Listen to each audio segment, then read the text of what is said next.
out for an hour or so. No, I mean that you're getting quite active lately. It's a struggle. This leg of mine just does not want to work. Well, maybe you're rushing things. Maybe you should stay in bed until your leg heals. Emily, I need exercise. I need some movement. Maybe it'll make me feel human again. Oh, God, if I could just get out of this room, maybe I could get part of my memory back. That's true. If you got downstairs and saw the rest of the house, it might bring back memories of the past. Our past.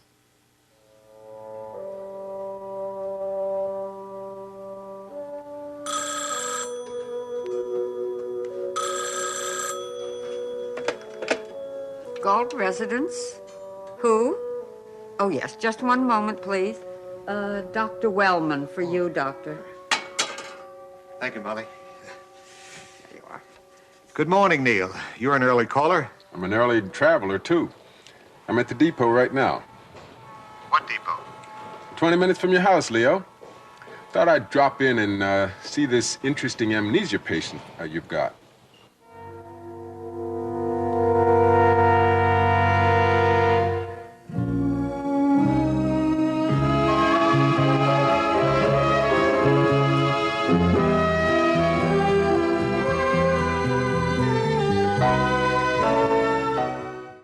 Make the trip here just to see this patient I told you about. I came to see an old friend, Leo. The fact that you've got an unusual patient for me, it's just a bonus. I just wanted to discuss this case with you. I just wanted your opinion about how long this kind of amnesia might last. How can I know that without examining the patient? I'm afraid that won't be possible. He has other injuries. What is this, Leo? You sound as if you don't want me to see this man. I just don't see the point of it, that's all, Neil. And I don't want to put you to all this trouble. It's no trouble at all. And I'm not going to send you a consulting fee. Truth is, I'm finally writing that book I've been talking about for the past 10 years. And who knows, maybe I'll get a chapter out of this. Neil, I have to think of my patient first. I don't see why his other injuries should prevent me from seeing him. Has there been any change in his condition? No, there hasn't. Well, have you reported him to the police? They may be looking for him as a missing persons. You know, it might help the identification procedure. I told you we have identified him and we know who he is.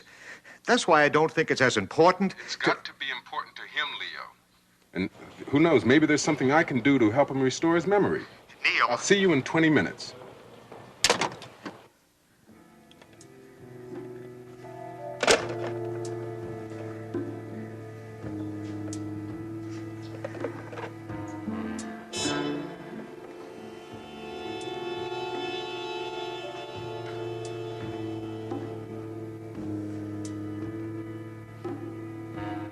Take it easy. Oh, 6 steps and it felt like a mile.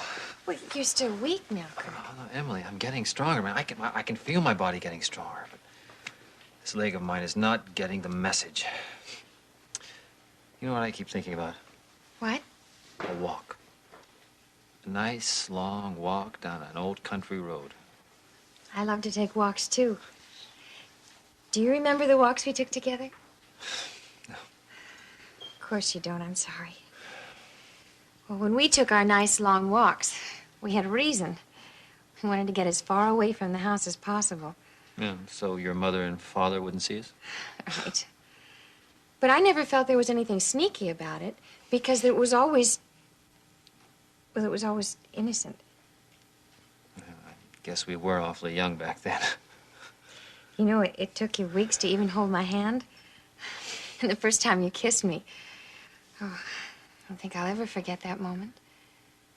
I'm just sorry I didn't turn out to be more of a knight in shining armor for you. Oh, but you were to me. Oh, Emily, I was a juvenile delinquent. Except when I lived here, I was legally an adult. So the crimes I committed were adult crimes. I mean, the law is very specific about that.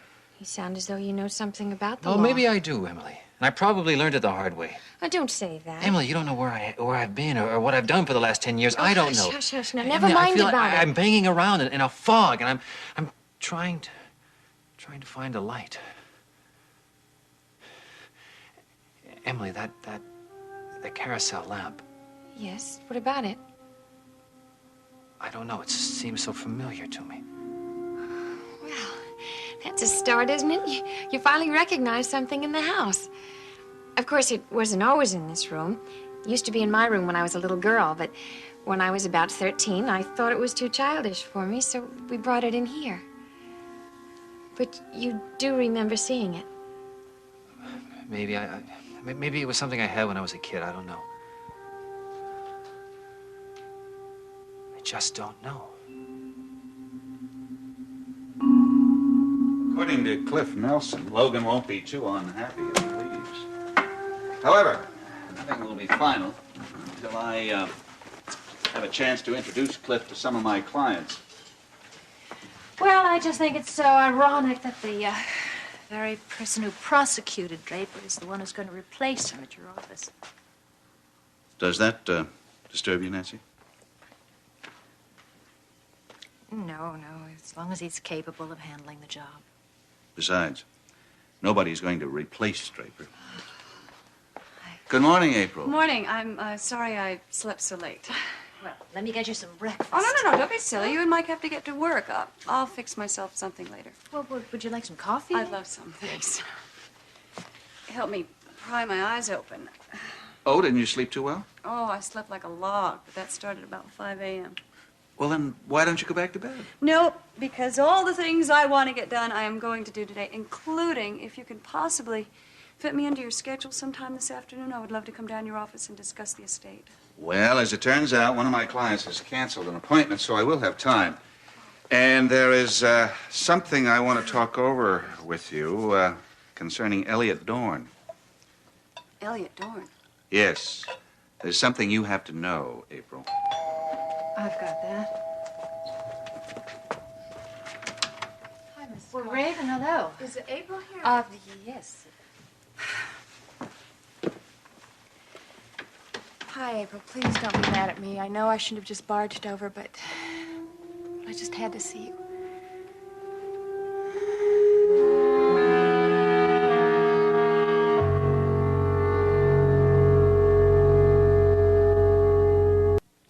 I was so worried that if I called you, you wouldn't be in the mood to see me, and I've been thinking about what happened, and I wanted to know how you were. Well, as you can see, I'm doing quite well. It's very nice of you two to invite April over here to stay. Well, we feel very close to her, and we're just glad that she wants to stay. Raven, April didn't sleep too well last night, and she was thinking about going back to bed. Oh, not now. I just got here. Well, no, not now. Well, I don't mean to be in the way. I won't take very long, just long enough to have a cup of coffee. Oh, would you like one? If it wouldn't be too much trouble. No, not at all. Mike, I know that you and Nancy have to get to work, and I wouldn't worry about being polite. I'm sure Raven will understand. Oh, yes, I will understand. I actually came over because I knew you two had to go to your jobs, and I thought maybe you wouldn't want to be alone. Actually, that's one of the reasons why I thought this would be a good place for me to stay, just so I could be alone. Well, I'm sorry, but I don't agree with you. Excuse me. Oh, thank you. Yeah. I wondered if perhaps you might want to stay with me since I'll be around all the time, and you're more than welcome. Thank you, Raven, but I'm really quite comfortable. See, I have this residential hotel suite, and I really don't have anything to do, so I could be your nurse and your companion and friend. April is going to stay with us, Raven, at least until the baby's healthy enough to leave the hospital. And Nancy, I think maybe we should leave. Yes, that's right. It is getting a little late. We do have to go down. I'll talk to you later. All right. It's been lovely to see you again. Nice seeing you. Nice to see you. Mike, I'll see you this afternoon then? Yes, I'll call and let you know exactly when. Fine. April, do try to get some rest, huh? Bye. Good day. There goes my promise to Draper. Well, we can't force her to stay away. No, I'm afraid we can't. I just hope that April is, well, she's got enough common sense to take care of herself. Raven seemed rather subdued, didn't you think? Or do you think it was another pose? Well, from everything I've heard, that young woman's whole life has been one pose after another. It's a very cozy house. It's probably why you feel at home. It's not the house, Raven. It's the people who live here. You were staying with your brother and sister-in-law before, right? Yeah, but just for a short while. Their household is a bit more complicated than this one with the baby and the hours they keep. I just thought I'd be, well, less in the way here. April, I'm sure you weren't in the way. And my offer still stands. If you want to come over to my place, I'd be more than happy to have... No, thank you very much, but I'll be just fine here. Besides, it won't be long now, and Julie will be able to leave the hospital soon. Where are you going to go then? Home, of course, to Oakdale. You're going to go back there without Draper? I'm sorry. Yes, Raven, I will be going home without Draper. I don't know what's the matter with me. I say things I don't mean. I do things that are awful, like coming over here where I'm not wanted. I'm sorry. I did not mean to make you feel unwelcome. That's all right. I figured you were sick and tired of people coming over here with their condolences and having to listen over and over again about your great losses. You're absolutely right. I do hate sympathy calls. Well, I'm sorry, but this is a sympathy call. The only thing is, April, I'm the one who wants the sympathy.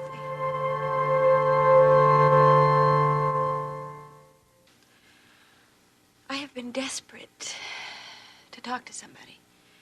Somebody who understands how I feel. And you've been very tolerant of me in the past. And you have a baby now also. Well, I don't really have a baby, Raven. I've just happened to have given birth to one. But the second that you gave birth to him, you loved him. He happens to be a she. And yes, I do love Julia. She's terribly important to me, and that's only natural. Well, then isn't it only natural that Jaimey is very important to me? He means everything to me. And I know what you're thinking. You're thinking about the day I came into your place and gave you Jaimey to care for a little while. Oh, come on, Raven. You've got to be kidding. You didn't give Jaimey to us for a little while. You just gave him to us for good. It wasn't like that. It wasn't like that at all. It was like that, exactly. Don't you remember that little piece of paper you gave us? That little authorization of yours that we could raise Jaimey as our own, even adopt him if we wanted to. That was just me saying crazy things again. I didn't mean it. I didn't mean to give Jaimey away. I was very upset. Logan had just thrown me out of the house for no reason at all. For absolutely no reason. You think I'm terrible, don't you? You think I'm terrible? Well, I guess you have every reason to. And I'm sure you couldn't possibly believe that I've changed and that I see things a little bit differently now. Okay, you make me understand, Raven. You tell me how you can give your baby away 1 minute and then want it back so desperately the next. Because I've been without him, that's why. I cried every night in London. And that's why I came back here, because I want my baby. I have been in this city a month, and I have talked to every lawyer in this town, and no one will help me. Because they're afraid to tackle Logan because he's the district attorney. Logan loves that baby. He loves Jaimey, and he takes wonderful care of him. He pays people to take wonderful care of him. Is that the way to raise a baby? You know it isn't. A baby should have his mother. And I miss my baby. Is it true you tried to steal Jaimey? Yes, and I'll do it again. He won't even let me see him, April. Please, I don't know what to do. I need some help. Well, I certainly don't know what you should do. Well, you could talk to him. It's not right of him to use his legal power. I mean, I'm helpless. I know I did wrong, but should I be punished like this? Well, I guess I could talk to Logan. We're friends. Oh, you are? Even after what he did to Draper? I'm sorry.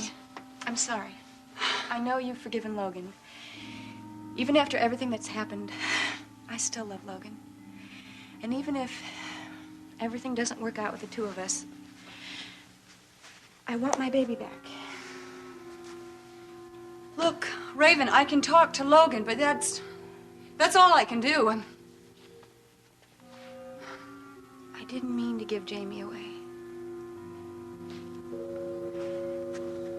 You know that paper that I gave you that says that you have the right to adopt Jaimey? Do you still have that? I don't know, I suppose so.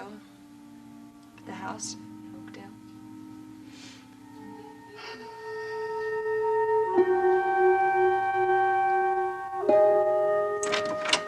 Geraldine, hi. Steve, how nice to see you. Surprise, you're getting 2 babysitters this morning for the price of 1. Yes, and one of us is a little nervous. Why, there's nothing to be frightened of. After all, Jaimey isn't an armed robber.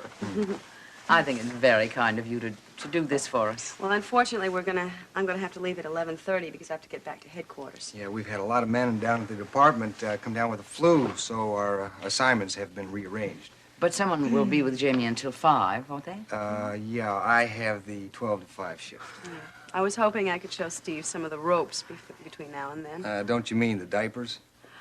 Geraldine, I'm not really that much of an expert. Oh, come now, Deborah. You've had some experience with babies, haven't you? Well, I did have a girlfriend in college who dropped out to have a baby, and I helped her from time to time. But I'm not that much of an expert. Well, I know that you're going to take splendid care of him.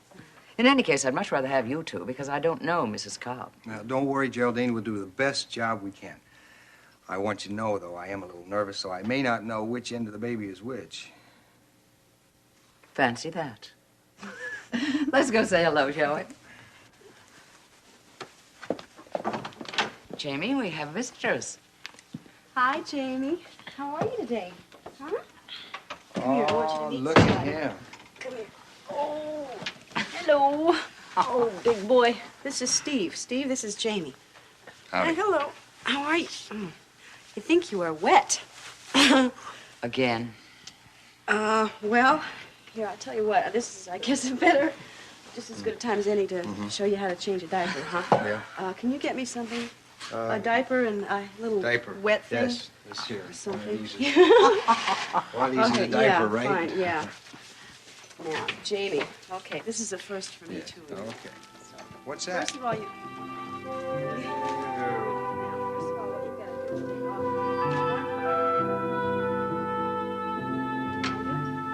Hello. My name is Wellman. I believe Dr. Gault is expecting me. Yes. Won't you come in?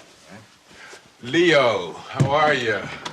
It's been too many years. You're looking... Looking not too well, huh? You don't have to say it, Neil. Please sit down. Yeah, we'll have a chance to catch up on things later. Right now, let's talk about this interesting amnesia case of yours. I haven't had a good case of total amnesia in months. I'm looking forward to meeting this man.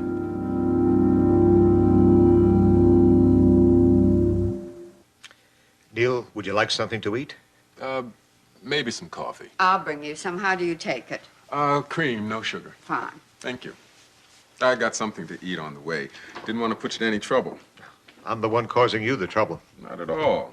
As I said, my book can stand another unusual case history. By the way, did you learn anything at all about how your patient might have received his injuries? No, I really don't know. Have you considered the possibility that he might have been a passenger on that Graham County Express? The one that wrecked. But that was over in Grand Falls, several miles from here. Well, he could have managed to get here all the same. I just thought it might be a possibility, considering the injuries you described to me. I can't answer that, Neil. I didn't read too much about the accident. Well, I'm surprised. God knows they covered the story extensively in Springfield.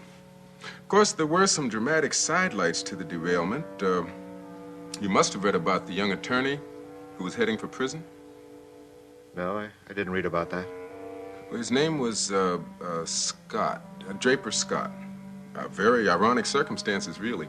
He was convicted of murdering his wife's mother and was on his way to serve a 15-year sentence when the train crashed. But it seems he wasn't guilty at all. Someone else confessed to the crime. Too late, unfortunately. Neil, I'm going to ask you a favor, and it's not going to make you happy. Well, I owe you a lot of favors, Leo. It's one of the reasons I'm here. I'm going to ask you not to see my patient. Why not? Well, because, frankly, I don't think he's up to any kind of an examination. And I don't think he's physically well enough for us to be concerned about his emotional condition. I really can't understand that, Leo. He's too ill, Neil. And as his physician, I cannot let you go upstairs. Daddy, Emily. look who's getting better. Kirk can walk.